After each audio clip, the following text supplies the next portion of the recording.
dress like in name brand and stuff, and they come back to school talking about me. If I was skating, I had like some tight pants on, they'd be like, "Oh, what up, skater?" Like, you know, like just talking about your tight pants and or like my girl pants and stuff. I just like get called a queer and everything. And I was like, well, I kind of understand that. How do you feel about that? Sorry. How I feel about it? I feel that was messed up. I mean, no, why hate?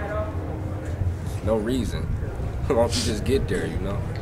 Okay. yeah, it just made me mad, and then after that, it just made me like, I don't know. It kept. I don't listen to them. I don't really care how they feel about me. I feel different. Like nobody likes me. I feel bad about that because that's not me, but you can't help what people think about you. So. It hurts because we're in a new day and a new age, and like for no one have came up from like then, it's like it hurts. What do you think you can do in our community to change some of these things? Talk with your peers about things that they do and how they treat other people. You know, everybody has their own judgment in the beginning when they first see you. And it's like when they first see me, maybe I look conceited or something, but it's like, why don't you just, you know, you want to say to this person, come get to know me, and then find out if I am conceited.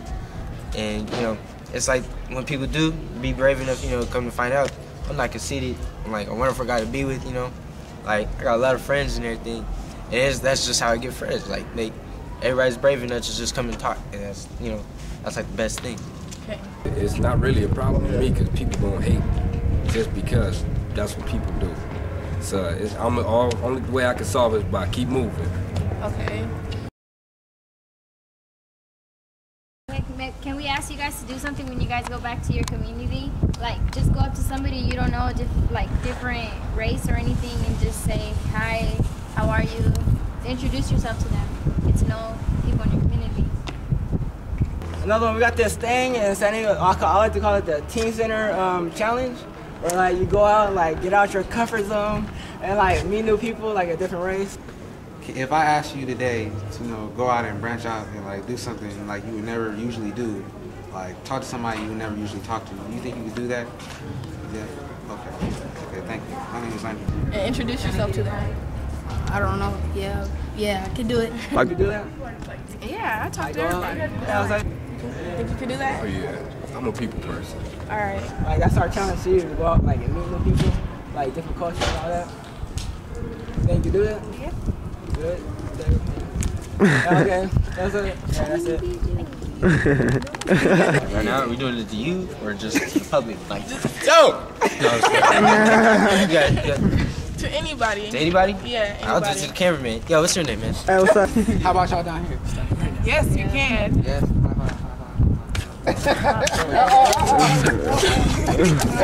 Let's go past it. Oh, hey, it was nice meeting y'all. Thank you for, you know, the interview and everything. So, what is your definition of hating? My definition, and it may be different from someone else, is when someone does something to another person that would cause them to feel less than a person. Right. To belittle them in some way. And of course that's done, but I really don't see any value to that. Have you ever been hated on? Well, sure. Been hated on, living in America and being black and living in Southeast San Diego has been definitely occasions of that. You know, not necessarily something that I've done, but just something that who I am. So I would say yes.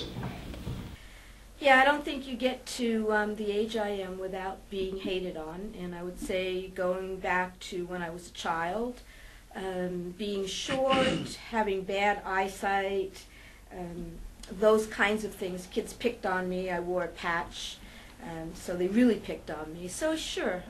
Then being older, my accent in Southern California didn't really go very well, but you know, you learn how to deal with it. Well, yeah, I've definitely been hated on. When I was little, my brother and I, my parents were divorced, and my brother and I would go see my dad. He lived in Hawaii, and he lived in an area of Hawaii that was very, very Filipino. There were a lot of Filipinos there, and a lot of basically people that didn't look like my brother, that didn't look like I did, and you know, we would go to summer camp and that sort of thing, and we were the new kids, and I was really tall, and I had big glasses, and it was just it was a really interesting experience, to say the least, to be out there for the summers and just to have, you know, kids make fun of you for the way you looked or the way you dressed or the way that you know, acted, and they had never seen you before, and so they kind of picked on my brother and I a little bit. So I would say that yes, I have been hated on at one time or another. Well, walk into a store and feeling like you're a suspect instead of a customer. Going somewhere and being prejudged before you even take care of any kind of transactions. Not having the same respect that maybe someone else would. I think so. When I moved into the house I'm in now, the neighbor had heard McGee was moving in, and I think he was expecting someone of Irish descent. Right. When he saw me, he said, "You don't look like a McGee." And I think there was an attempt to do something to my feelings, but it really didn't work. It didn't bother me that he had that opinion of what I should look like. It didn't bother me. Didn't like it when I was younger, was defensive, was a fighter, so definitely fought back physically. So I got into a lot of fights, have a lot of scars to show for it. But as I got older, learned how to better control my temper. Right. Well, you know, when you're a little kid, you kind of laugh it off, and you try your best to forget about it, but sometimes you end up, you know, remembering it for a long time, and that was 20 years ago, and I'm still remembering it now as I'm being interviewed, so you never totally forget it. So if you were speaking to a group of young people about Stop the Hating, what advice would you give them? Well, first I would say that just talking about hatred is a first step.